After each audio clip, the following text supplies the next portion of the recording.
Já, velkomin að Rauðaborðinu á Samstöðinni klukkan orðin 8. Nú verða það fréttir. Hjá mér María Lilja og Björn Þorláks og hér líka Kristinn Hrafnsson, gestur fréttatímans. Velkomin. Herðu, en við ætlum að byrja bara strax á fréttunum. Það er fjárlagafrumvarpið. Við erum hérna með fréttur á RÚV. Hvorki skattahækkanir á fólk né fyrirtæki, segir fjármálaráðherra. Ég hef þetta svolítið svona í told you so, af því að það var nú umræða hérna í gær í Sónum Egils hvað yrði í fjárlagafrumvarpinu og einhverjir heldur það að ein leiðin til þess að búa til aðhald, að minnka halla ríkissjóðs eða búa til afgang var að hækka tekjur. Já. Og ég sagði að það yrði ekki neitt nýtt. Nei. Það var búið að koma fram veiðigjöldin. Það var búið að koma fram kílómetragjaldið sem er bara tilfærsla raunverulega á tekjum sem höfðu farið áður. Já, þetta er í fyrsta skipti í 12 ár sem að það eru lögð fram fjárlög sem hvorki Framsóknarflokkurinn né Sjálfstæðisflokkurinn hefur aðkoma að. En þetta gæti vel verið fjárlög Sjálfstæðisflokksins og Framsóknarflokksins. Þetta er ekki breyting á þeirri efnahagsstefnu sem hefur verið rekið hérna. Nei. Ég held að það sé. En ég er nú með aðra fréttir, það er nú ekki allir sem að nota kannski sama orðalag og ég var að nota. Þarna er verið að tala um þessi 29 milljarðar nýja skatti, það er þessi skattar sem ég var að telja upp áður, sem hafi komið fram, sem verið tekin á sérstakar ákvarðanir á sérstökum ástæðum, en þarna er líka náttúrulega verið að teygja þetta upp með því að það er verðbólga, meiri heldur en verið hefur, og þannig hefur verið að uppfæra skatta á fleira, þannig hefur verið að reyna að teikna þetta þannig upp. Er það ekki sama konunum var að segja ykkur í fréttum líka? Þetta var að alvarlegasta skattahækkunin væri skattar og fyrirtæki. Já. Sjálfsögðu farum borga fyrir það ágætis laun held ég að segja þetta. Mjög fínt. Það er svona árið að minnsta hvort ef ekki oftar. Og þessi rödd er mjög sterk inn í þessari ríkisstjórn. Já. Maður megi ekki hækka skatta, það er það sem að Viðreisn lagði í kosningabaráttunni, það sögðu ekki að hækka skatta á fyrirtæki. En þetta hét hjá þeim hægri efnahagsstjórn og vinstri velferð sem að gengur ekki upp af því að þú heldur upp í velferðarkerfinu en aflar ekki tekna. Það gengur ekki upp. Herðu, stjórnarandstaðan var eitthvað svona, það var svolítið svona í sjónvarpsfréttunum, ég veit ekki hvort þið fylgdist með þessu, komið svona inn, en ég tók hérna eina frétt af RÚV. Það er þetta er svona sjónarhorn á að gagnrýna að það sé ekki nóg gert fyrir þess að nú hugmyndir er svo að fjárlega að skera svo mikið niður að það verið afgangur á fjárlögum svo að Seðlabankinn meti það að það sé færi til þess að lækka vexti. Og það er sleggjan sem að Kristrún ætlaði að nota, beita ríkisfjármunum þannig að Seðlabankinn myndi neyðast til að lækka vexti. Já, ég sá Ragnar Þór Ingólfsson sem var alltaf í miklum slag við Seðlabankann áður og vextina tala eiginlega alveg eins og Ragnar Reykjás að nú þyrfti ríkisstjórnin að hjálpa Seðlabankanum að þetta var á Stöð 2. Það var mjög sláandi að heyra að Ragnar Þór segja þetta því hann hefur verið hér að segja algjörlega þveröfuga hlutir sko. Já, bara fyrir korter í síðast. Þarna var hann með talpunktana. Já. En hvað er þessi pakki í reynd? Er þetta ekki bara óbreytt ástand, svona heilt yfir og þegar að litið til stöðu ríkisfjármálana og skuldastöðu ríkisins þá erum við ekkert í vondumálum, ekki samanburði, alþjóðlegu samanburði, 15 milljarða halli sem er sagt að verði á þessu ári. Það þykir ekki neitt. Það þykir ekki neitt svona í... Nei, ég meina við erum að tala að þá ná springa ríkisstjórnin í Frakklandi sem við komum kannski að, svo hvað er það, 4. á 2 árum eða sem að það er alltaf vona völ í kringum okkur. Bretlandi, Keir Starmer, hann var kjörinn til þess að með því lofar að hækka enga skatta, hann verður að brjóta það lofar svona, vantarlega þegar tilkynir sína skattahækkanir eftir viku eða 2. Þeir eru að pröfa alls konar hluti, þeir eru að pröfa að hækka erfðafjárskatt og þeir eru að hækka eignaskatta, hafa hátekjuskatta, þeir eru að pröfa, kasta alls konar hlutum inn í umræðina að hvað þeir geta náð í gegn. Já, 15 milljarðar, er það ekki svona það bil það sem var slegið af hann að veiðigjalda? Nei, það var nú minna sem var lækkað. Herðan, ég er með frétt úr Viðskiptablaðinu sem fjallar stöðuna á þessu ári, af því að mér það skipta máli. Tekjur ríkisins í ár verða 5% hærri en áætlað var. Sko verðbólgan er hærri en var áætlað og þar leiðandi verða tekjur eins og virðisaukaskattur verður bara átómatískt hærri og sama má eiginlega segja við ef að launaskrið eitthvað, þannig að tekjur ríkisins bara hækka átómatískt í verðbólgu. Þetta kallað froða og það var oft bent á þetta þegar Bjarni Benediktsson var fjármálaráðherra og var alltaf að stæra sig af bættri afkomu ríkissjóðs, þá var það fyrst og fremst froða. Vegna þess að útgjöldin eru bundin í krónutölu og auðvitað geta útgjöld farið fram yfir eða það bara ekki hægt vegna þess að klósettpappírinn hækkar og það verður að kaupa klósettpappír á Landspítalanum og svoleiðis. En það svona heldur aftur að þannig að ef þú ert með meiri verðbólgu en spáð var þá aukast tekjurnar meira heldur útgjöldin og þá kemur átómatískt betri staða. Það hins vegar ekki betri staða til lengri tíma vegna þess að þessi útgjöldin sem ekki hækka, að þar verður inni þörf til þess að hækka útgjöldin vegna þess að þú þarft alltaf klósettpappírinn og þú þarft alltaf að hafa fólki í vinnu og annað slíkt. Þannig að í þessu ástandi sem núna að þá lítur út eins og ríkissjóður standi vel en við höldum áfram að brjóta niður grunnkerfi samfélagsins og mér finnst þetta hafa vantað svolítið umræðan þess að tók ég þessa fréttarnar á Viðskiptablaðinu stöðuna núna að fjárlögin sem er verið að kynna fyrir næsta ár að sömuleyti svona fjárlög. Það svona froða sem kemur inn vegna aukinna verðbólgu sem lítur út eins og ábati í ríkisrekstrinum en það raunverulega ekki og það verið að ganga bara harðar á svona nauðsynleg útgjöld. En ég tók 2 fréttir að svona dæmi það sem við munum heyra í svona næstunni. Það verið að kvarta yfir ýmsu sem í fjárlögunum. Það til að stúdentar að benda á það að það gert ráð fyrir að verði 100.000 króna skólagjöld í háskólan sem búið að dæma ólögleg. Já, ég meina þessi skráningargjöld í háskólan eru ekkert fyrir alla. Þetta bara verið að bara slá svona jöfnu til náms úr höndunum á fátækasta fólkinu. Þetta ólöglegt. Dómstólar úrskurðuðu það að háskólinn getur ekki skráningjöld en það bara fyrir kostnaðinum við að skrá nafnið þitt sem þá kannski einn starfsmaður sem allir stúdentarnir halda uppi með halda utan að skrána. Það annað, það eru rithöfundar stigu fram. Það verið að skera niður bókasafnssjóð. Bókasafnssjóður þeir rithöfundar sem að fá greitt úr bókasafnssjóði, þeir hafa nú ekki verið ofvaldir. Þetta eru einhverjir tíkallar fyrir flesta, kannski 50, 100, 150 skall og selur bara alveg hellinga bókum. Og það sé enn verið að höggva í þetta eiginlega alveg möguleikinn. Og kannski líka á tímum það sem að svona erlendar streymisveitur eru að hlunnfara rithöfunda með því að selja hljóðbækur og fleira. Þannig að þetta verja bókasafnssjóðinn. Það eru óheppileg mál fyrir loga. En við munum heyra það núna í næstu viku og núna mun reyna svolítið mikið á ríkisstjórnina. Af því að nú koma alls konar hópar sem að horfa á fjárlögin og það verið að skera niður á þeim. Hveitibrauðs dögunum lokið. Ég held að það hafi bara gert í dag og við munum sjá afleiðingarnir í vikunni. Herðu, frétt helgarinnar var stór fundur á Neysluvelli, þetta svona mynd. Ég sá aftan á hnakkan á þér, Kristín, og þú varst á fundinum. Já, ég var á þessu fundi. Það var nauðsynlegt að mæta þarna til þess að sýna Palestínumönnum samstöðu og það var gott að sjá svona marga mæta. Ég held að félögum sem stóðu þessum fundi voru yfir 180. Þar meðal þjóðkirkjan og verkfræðishreyfingin og fjöldiðin allra samtökum. Landssamband lögreglumanna og No Borders stóðu í sameiningu á þessu fundi. Það er sögulegt. Það myndi ég segja, sögulegt. Og svo Laris, sem að lögreglan að rannsaka. Hreinfegurð.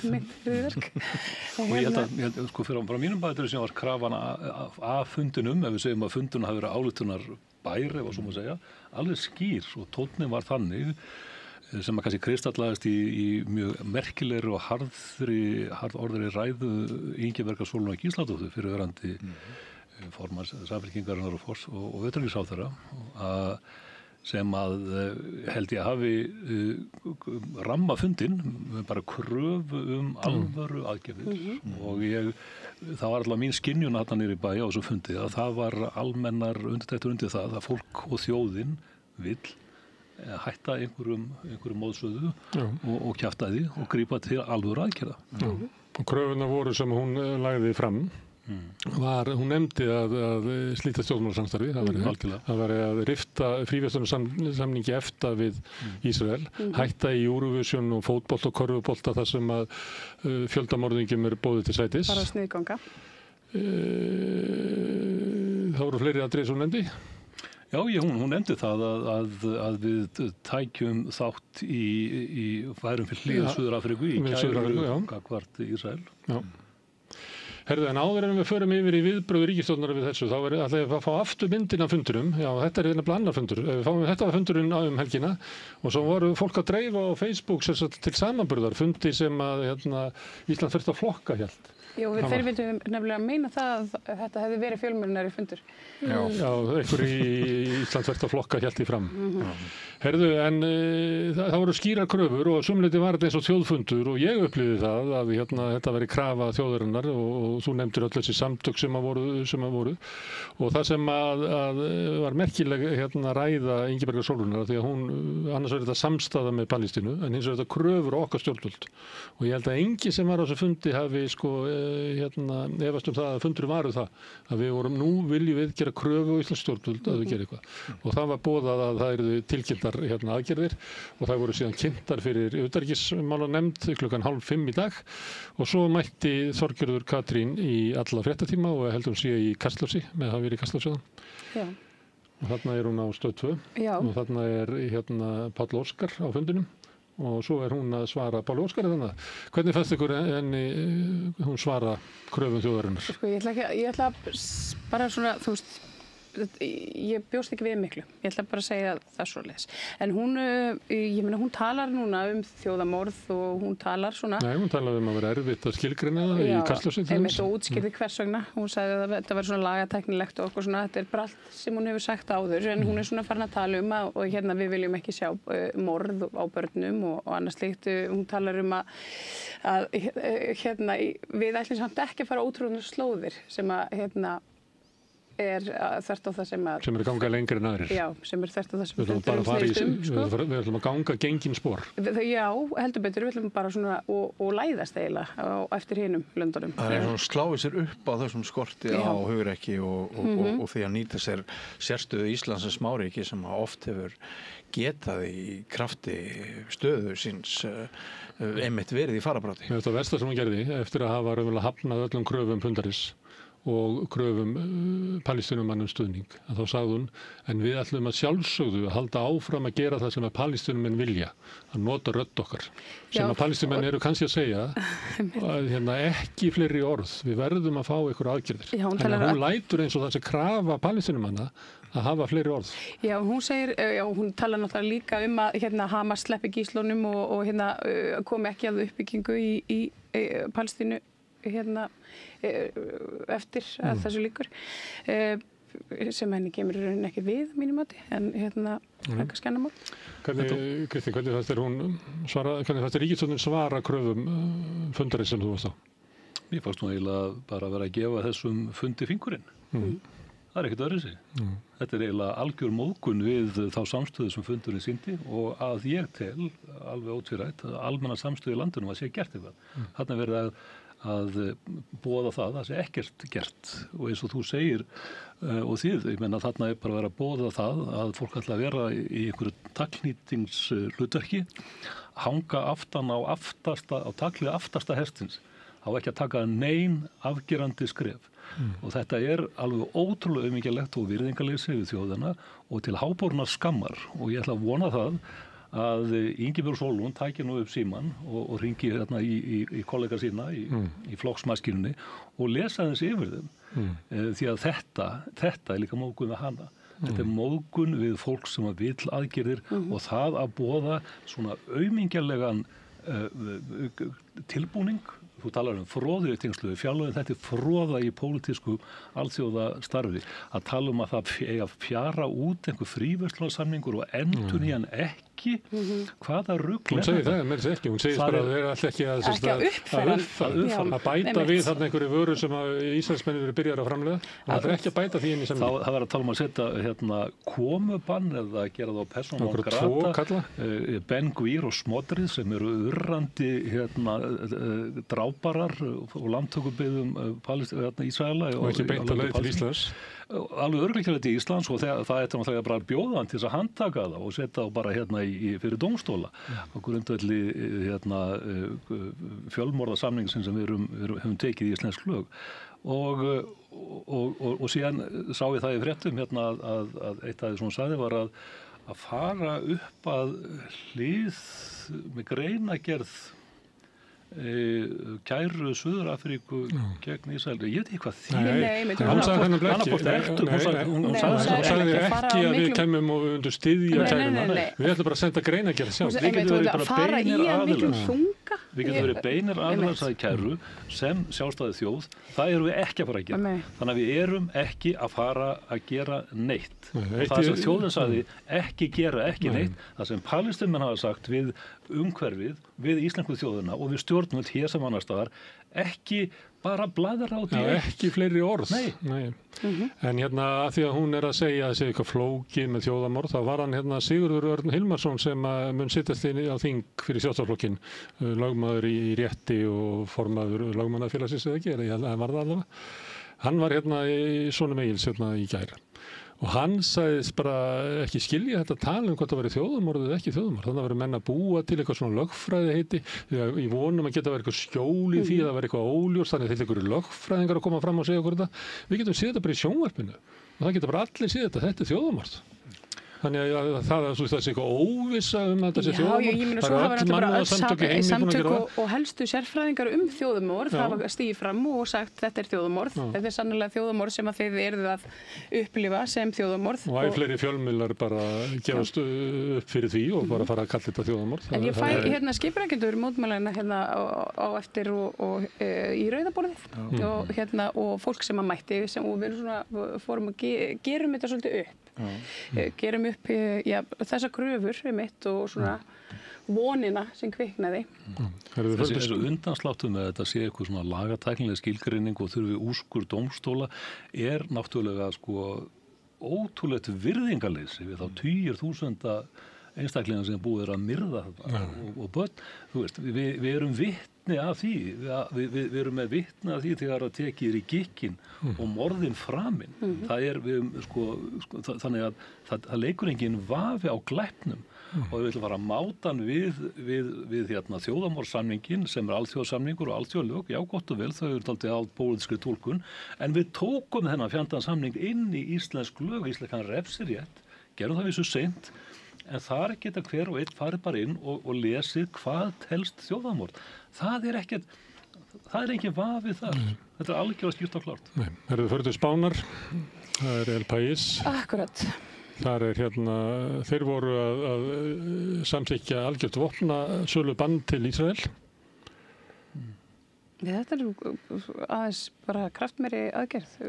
Við erum af. Já, hann er ekkert í vafi laga túlkurinn og og hann talar þjóðamorð og hann gerði það í fyrsta skipti í dag sem hann talaði skýrt og hann talaði þjóðamorð og þetta er bara jákvætt en auðvitað ekkert nóg. En það er enginn sem neitar í þessi þjóðamorð nema bara Hannes Hólmsteinn og Stefán Einar og Netanyahu, held ég. Akkurat. Herðu, þú ert líka með fleiri fréttir? Herðu, já, það þetta bara áfram drápin á Gaza.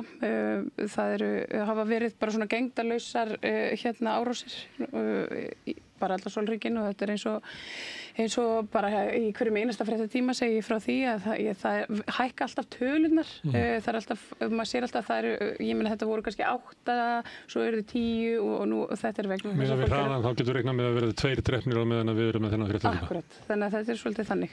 Það er gjör eyðilegging í Gazaborg og í miðborginu og fólk fekk senda svona svona miða, rignir svona af himnum ofan miðar frá Ísrael sem að segir bara komið ykkur út, komið ykkur burt, fólkið þetta kemst ekki neitt en ég fekk send í dag svona myndbönd af eyðileggingunni við Jenin flóttamannabúðirnar og þetta eru sem sagt þannig miðborg Gaza og svona eins og sést þá er bara markvisst unnið að því að fletja þetta svæði út og það er talað að það sé löngu búið að taka ákvörðun að þarna eigi að fara að byggja eitthvað annað og þess vegna sé bara verið að búa til svona grunn fyrir það.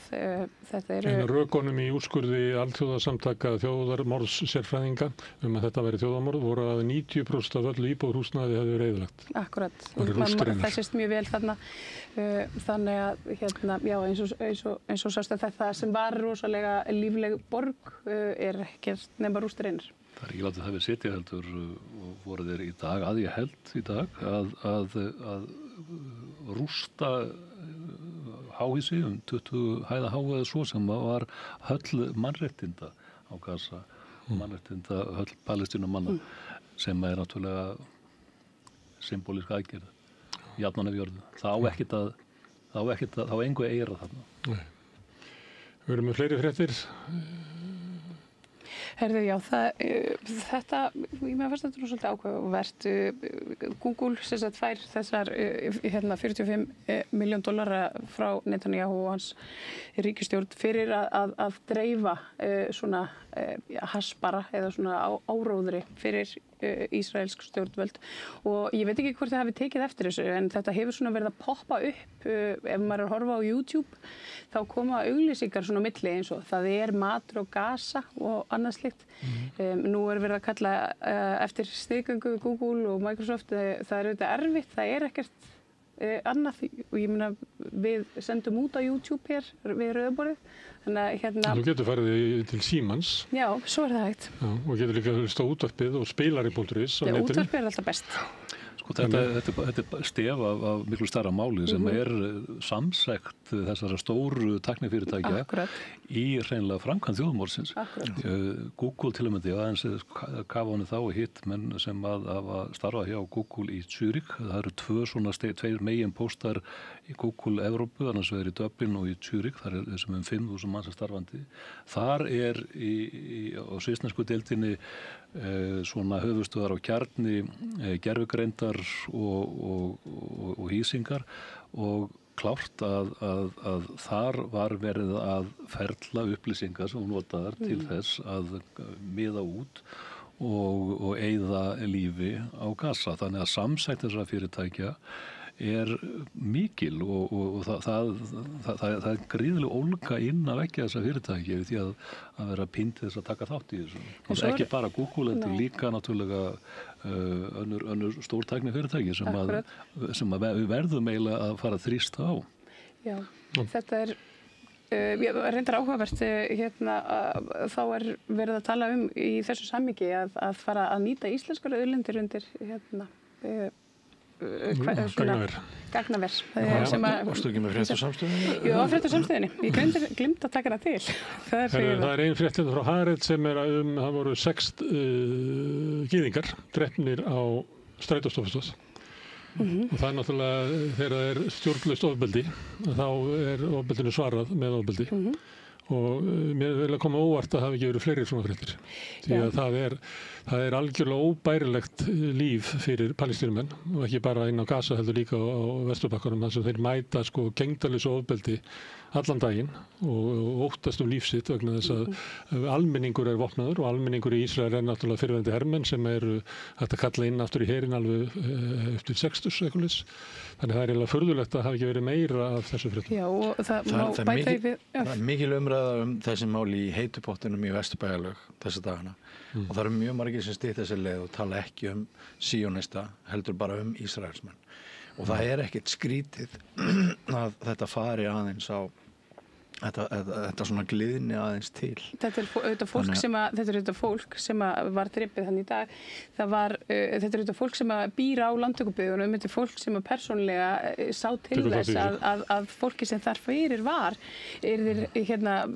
rekið í burtu inn í svona lítil afgirt svæði. Það sem gerir svo í dag í kjölfarið þessu auðvitað Ísrael svarar þessum af miklum þunga og þeir hafa verið núna á Vesturbakkanum með hrottalegar árásir bara á heimilum fólks. Þannig ég vindur þetta upp á sig. Það var skrítið frétt sem var á forsíðu Politiken. Þetta danskur rappari sem bjó til vídeo sem heit Heil Hitler til stuðnings palestínumönnum á Gaza og það var bannað vídeóið. Já, þetta Þetta er svolítið erfitt. Palestínufólk hefur beðið að þessu sé ekki grauta saman. Má ég aðeins skjóta það, því þau eru bæði með þessu þema hérna að maður ekki að greina mun á þessum öfgafullu síonistum og síðan Ísraelsmönnum og kannski og gyðingum í heild. Það sjálfsögðu getur ekki brennum alla gyðinga fyrir hvað er að gerast þarna. En ég sá mjög athyglisverða könnun fyrir ekki svo lengur síðan sem að gerða Penn State háskóli í Bandaríkjunum. Það sem kom fram að 82% Ísraela voru studdu það að allri byggð er eitt á Gaza og tók svo mikið afstöðis hvort það væri, þeir voru flæmdir það að burtu palestínumenn lifandi eða liðnir. En tæplega 50%, ég held að það voru 47-8% voru sérstaklega áfjári það yrði gert með algerri útrýmingu. Það er að tala um að bara útrýma þessum 2 milljónum manna. Þannig að það að tala um að þetta sé einhver lítill hópur og það sé einhver mikil andstaða er bara ekki afstæði. Það er engin andstaða í Ísrael. Það er viðtýring hérna og ástina. Við erum búin að vera benda á þetta aftur og líka mótmanni sem eru á götunum eru alls ekki til stuðnings palestínumönnum. Þannig að það er náttúrulega Ísraels ríki er byggt á síonisma, þannig að það er engin munur á síonisma og Ísraelsríki, en síonismi er náttúrulega ekki gyðingdómur og það er náttúrulega þarf að vera stjarnfræðilegur gyðingahattari til að halda því fram. Að það sé samansemmingi með því sem að eins og menn sem ég nefndi hérna áðan eins og Stefán Einar og Hannes Hólmstedt gera alla daga. Og það er gyðingahattur fólkið í þeirri stefnu sem að er markvisst gert að Netanyahu stjórninni að eigna sér alla gyðinga heimsins og gera þá samseka í þjóð sem er náttúrulega antisemitismi í reynd. Ég er bara með eina frétt af öðru stríði sem er Rússar herða árásir sínar inn í Úkraínu. Þetta er af forsíðu Moggans.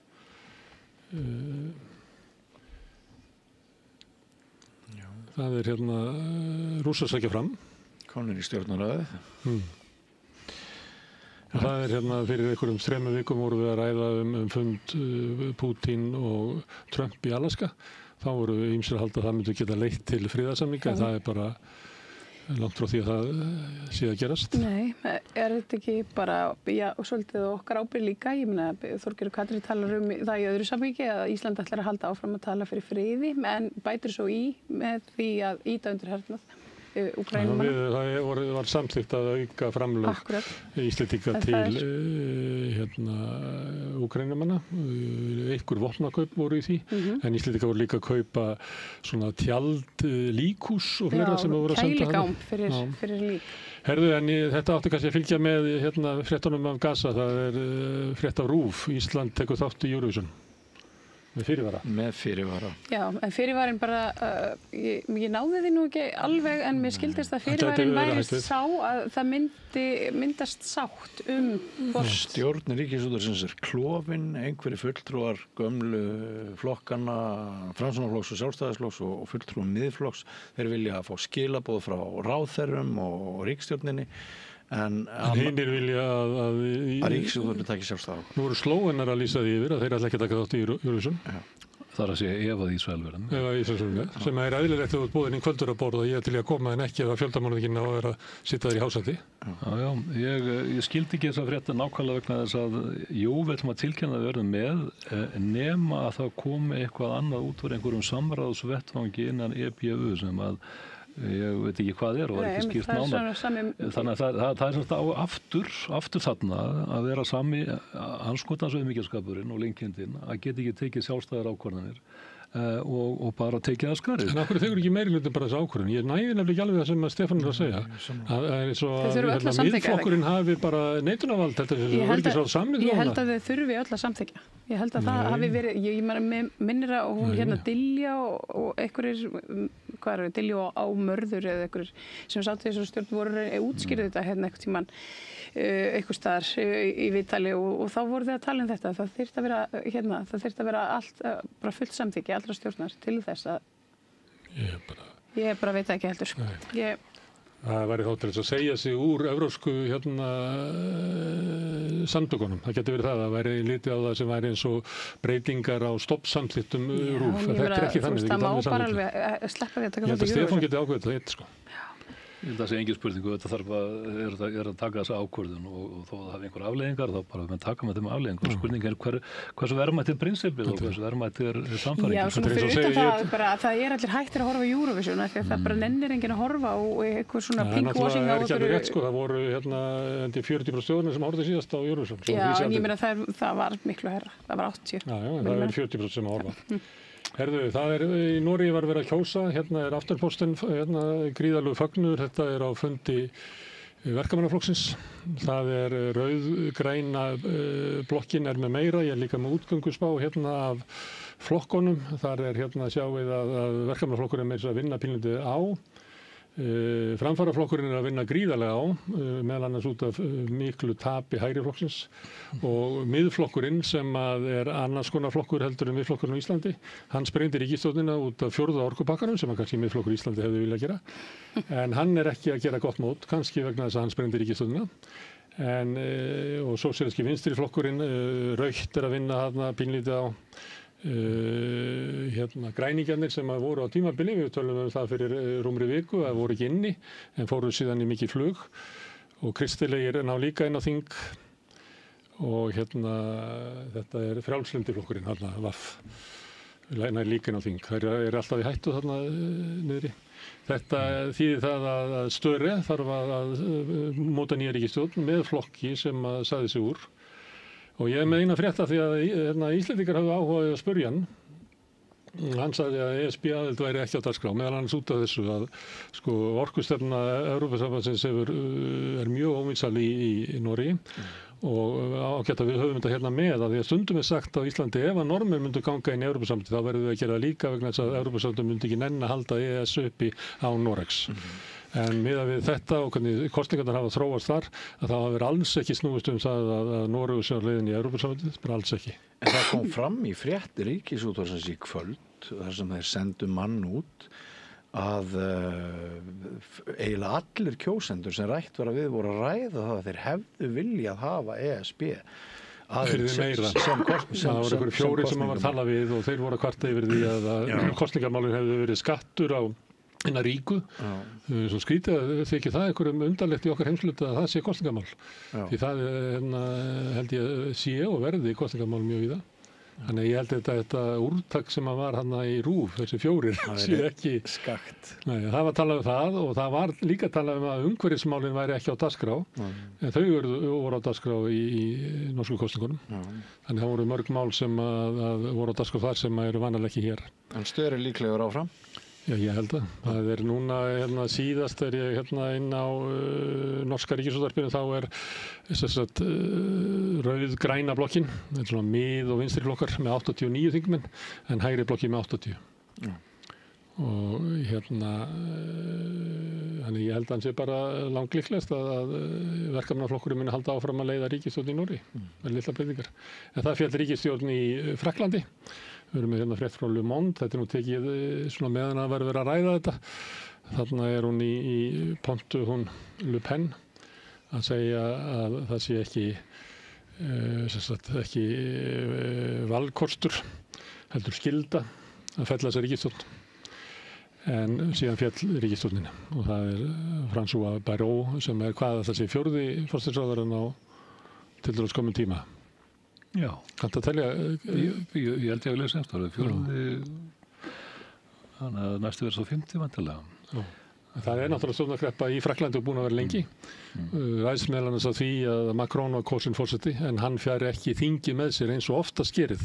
Það líða hann einhverju 3 mánuður á milli að kosið forseta og síðan kosið þingið og vanalega kjósa frakkar þannig að forseti fái þing sem hann getur unni með. En þeir frakkar undu honum það ekki núna. Og ég held að Le Pen sé stæðst í flokkurinn inn á franska þinginu. Hún vill kosninga strax. Já, ég sá einhverstaðar að það væri ólíklegt að það gengi eftir. Það var þetta hanga á því að mynda eina ríkisstjórnina. Það er reyndar hefðin svo í Frakklandi. Það er mjög sjaldan sem kosið út af svona ástandi þegar að lifa við þetta áður. RÚV var einn miðla með frétt af grunsamlegu dauðsfalli hálf íslenska dráttardrottningar. Já, liggur undir þessari frétt að rannsóknar vilji lögreglu sé mismikill eftir fórnarlömb. Við sáum það hver hratt var brugðist við í máli Snorra og við fögnum því öll hér daginn en þarna kann það vera komin hinum megin á endan. Það sé ekki rannsakað vegna þess hver þetta er. Já. Þetta sé 13 ára. Já, þetta 2 ára gamalt mál og lögreglan virðist vera að draga lappirnar þrátt fyrir augljósar vísbendingar að þarna hafi voðaverk fyrir fram. Þessi maður heitir Stephen Griegelgo og undir listanafninu Heklína sem bendir nú til íslenskra róta hans. En kannski það voru einhverja fleiri fréttir af þessu. Við höfum verið með fréttir af því að dómstólar í Bandaríkjunum síðan fella úrskurði eða tilskipanir Trump úr gildi, meðal annars að senda þjóðvegleiðir til LA. Nú er Hæstiréttur búinn að snúa því við, þannig að Hæstiréttur, hinn hægri sinnaði Hæstiréttur Bandaríkjanna styður það að Trump megi. Já, hann megi halda áfram að níðast á útlendingum. Nei, hann megi halda áfram að stoppa fólk með svona, hvað er þetta kallað, svona racial profiling. Það ef að þú ert brúnn á litin, ef þú lítur út fyrir að vera Mexikani eða Suður-Ameríkumaður, ef þú ert að vinna í vinnu sem að þeim hlýtur að vinna mikið í að þá má þessir herrmenn stoppa þig. Já, við sáum nú, við fluttum nú fréttaði hérna fyrir helgi að það voru menn sem eruði vitni að því að þetta átti sér stað bara hérna á Hlemmi í Mathöll, þar sem að lögreglan tók alla útlendingana, alla þá sem voru brúnir og svona raðaði þeim upp og fór yfir skilríkin þeirra og hann tók upp einn sem var síðan sleppt. En á því ég myndist á Snorra áðan þá má benda það að það koma viðbótur upplýsingar þessa hótun, einhverjir krakkar á TikTok hjá Tóttlu í Sæmundsdóttur hjá barnaheill við Rauðaborðið í kvöld. Já, þannig að þetta var svona frekar eftir hótun. Þetta virðist ekki hafa verið af mjög mikilli alvöru, meira svona óvarlegt. Ég talaði það við ykkur þætti hérna. Mér fannst það mjög undarlegt þegar þessi frétt kemur. Að það var talað eins og að hótunin væri afleiðing af ykkur ástand í samfélaginu. Hótun er vananlega að það er bara ykkur klikkus sem er með ykkur hótanir.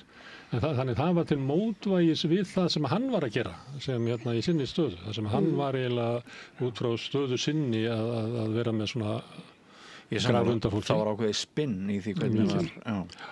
Tengist þessu kannski fyrsti útvarpsþulur Rásar 1 af erlendum uppruna. Já, komin til starfa. Jelena Sýrik. Vertu velkomin. Já. Og þá förum við yfir í aftur, við nefndum það áðan Ísland þvert á flokka. Þeir letu gera könnun og þar kemur fram að 1% gera þessu könnun, þar sem að 4 af hverju 5 vilja setja árlegt hámark á hálfvísleiti. Hvernig ætlaði að fara því? Það er bara að banna fólki að koma ykkar? Það er bara, þannig svara fólk og það eru nokkra spurningar sem við spurðum. Það er þess hversu ánægður eða óánægður ertu með núverandi stefnu ríkisstjórnarinnar í málefni hælisleitenda og það eru 53% sem eru óánægðir. Og ánægðir eru svona, þetta er eiginlega helmingurinn óánægður, fjórðungur er ánægður og fjórðungur gefur ekki uppi. Ég myndi nú segja að ég væri mjög óánægð. Þá spurðu þeir, ætti Ísland að setja árlegan hámarksfjölda og þar kemur þetta fram. Þið sjáu að reyndar er 83% þá er búið að fella út 10% sem að yfta öxlum. Það eru 75% sem að svara þessu játandi. Og síðan kemur ein spurning, finnst þér að Ísland ætti að taka á móti fleiri eða færri hælisleitum í ár samanborið við fyrra? Og þá er það sama, það eru 3/4 sem að taka á móti færri og 12% að taka á móti heilum. Það var mjög fróðlegt að ef að það hefði verið spurt þekkingu fólks á málaflokknum líka. Það er bara annað mál, en það er augljóst eins og staðan er núna að Ísland þvert á flokka og þeir félagar hafa svolítið náð að sannfæra fólk að hér sé stórkostlegt vandamál út af hælisum. Það er ekkert skrítið að því að við erum með dómsmálaráðherra sem talar. Ég er ekki skrítið, þetta er staðan. Já, en það er bara að því að við erum með dómsmálaráðherra sem talar inn í nákvæmlega þessa orðræðu. Hún talar inn að það þurfa að taka stjórn á landamærum og auðvitað heldur og stjórnvöld stíga ekki inn í þessu umræðu með neinum hætti. En þetta er staðan og þá er spurningin stjórnvöld að veltaði fyrir sér. Er þetta viðunandi að þetta sé svona afstaða. Þetta má gagnrýna sömuleyti orðalagið í þessu, en niðurstaðan svo afgerandi að það ekki hægt að eyða orku í það. Sko. Kannski hangir þetta einhverju leyti saman við það að ég ræði hér við Þórhildi Sunnu og Guðmund Hrafn Arngrímsson í kvöld við Rauðaborðið og þau tala bæði Pírata og sósíalista og þau tala bæði það að það sé þessi 3 hægri flokkar í ríkisstjórn og 3 enn meira hægri sinnaðir flokkar í stjórnarandstöðinni og það eru voðalega fáir núna að tala máli þessa hóps sem að þú varst að vitni í núna og það hefur náttúrulega einhver áhrif en hérna, ég skora á fólk að horfa á þennan þátt ekki verið nema vegna þess að þau eru bæði sammála það Þórhildur Sunna og Guðmundur Hrafn að það sé komin tími á stofnun nýs flokks frekar en einhverjar sameiningar bræðing þarna á vinstri. Þá þetta skjótin tveimur, bara stuttum. Það eru í Austurfréttir, það eru deilur innan eigendahóps Kaldvíkur, það eru Norðmennirnir að láta fyrirtæki kaupa af sér annað fyrirtæki háu verði og Íslendingarnir sem í miklu minnihluta eru óánægðir og það er svona að leysast upp og hlutabréfin falla. Þetta er þeir sem ættu er þetta ekki þeir sem ætla að vera með fiskeldi í Seyðisfirði? Jú. En það er allt í hersöndum þar. Allt í hersöndum. Helgi verður síðastur í vararíkissaksóknarinn sem verður æviráðningu. Já. Það er kannski síðan er fréttirna frá Guardian með þetta í Kristína, þú hefur áhugað þessu.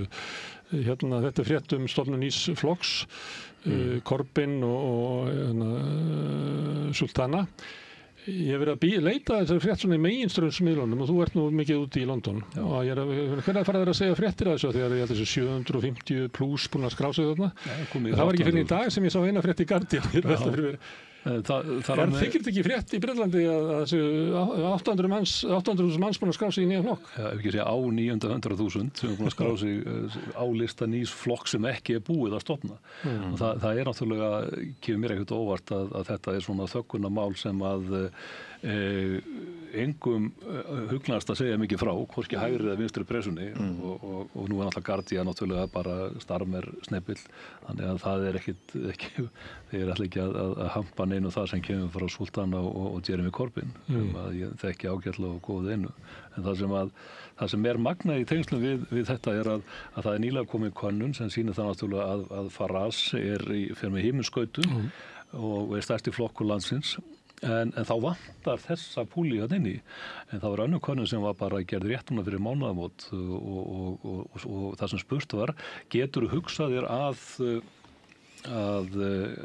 getur þú hugleitt það, myndu hugleitt það að kjósa þennan nýja flokk, Corbyn og Sultana, og það eru 20% sem melda sig þar inn og það er nú ekki smá árangur. Og frá hvaðan fylgi kemur? Náðu að höggva í Farage eða taka bara verkamannaflokkinn? Taka verkamannaflokknum en taka líka mikið óvissu fylgi sem að verkamannaflokkurinn er ekki að fá núna. Hann er búin að missa náttúrulega töluvert fylgi og óvinsældi Keir Starmer var vaxandi dag frá degi. Þannig að þetta er mjög mikil uppgjör hann í gangi í þessu pólitíska umhverfi og eiginlega magnað og ég hef aldrei trúað því. Ég held að þetta væri algjörlega vonlaus vegferð að fara að stofna nýja flokk inn í þessu einmenniskjördæma kerfi, það er bara svo erfitt. En það að fá svona blússandi start, þú veist, þetta er ekki smá að vera komið með svona marga stuðningsmenn, eins og ég segi, þetta er að flokkurinn heitir ekkit einu sinni nema einhverju bráðabirnafni og er ekki búið að skráfa opinberlega.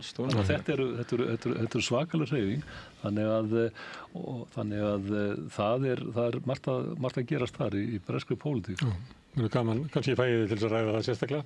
Það er ein fréttin á New York Times þar sem að þeir voru með stóra rannsóknarvinnu á Jeffrey Epstein, þar sem að kemur fram að J.P. Morgan eiginlega fjármagnaði þetta og hafði mikinn græddi á þessu því að sömuleitt þessi stóru bankar svona hálfgildings glæpafyrirtæki og þeim veirir sig ekkert við að nota svona kalla til þess að ýta undir að fá viðskipti. Þannig er það bara.